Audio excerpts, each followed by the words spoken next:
અયોધ્યામાં રામ મંદિરની પ્રાણ પ્રતિષ્ઠા પૂર્વે હવે રાજકારણ ગરમાયું છે।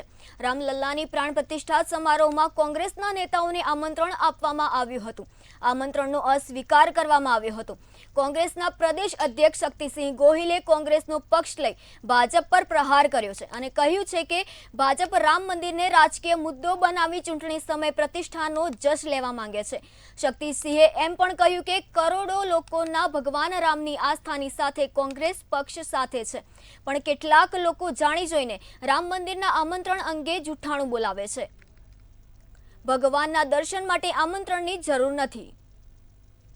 હિન્દુ ધર્મમાં કોઈ પણ બાબતમાં સર્વોત્તમ નિર્ણય એ આપણા શાસ્ત્રો મુજબ, આપણી પરંપરા મુજબ શંકરાચાર્યજી મહારાજ હોય છે। શંકરાચાર્યજી મહારાજ જ્યારે એમ કહેતા હોય કે જે મંદિરનું કામ નથી થયું એની પ્રતિષ્ઠા ન થઈ શકે। હું પોતે એક હિન્દુ છું, મારા માટે સર્વોત્તમ શબ્દ એ શંકરાચાર્યજી મહારાજના હોય, અને જ્યારે શંકરાચાર્યજી મહારાજ આવો આદેશ કરતા હોય ત્યારે ભારતીય જનતા પાર્ટી ચૂંટણી આવે છે, નહીતર તો રામનવમીથી વધારે રામ માટેનો મહત્વનો દિવસ કયો હોય? રામનવમીના દિવસે આ પ્રતિષ્ઠા મહોત્સવ થઈ શકે, પરંતુ ના, કામના નામે મત મળે એમ નથી તો રામને વટાવો।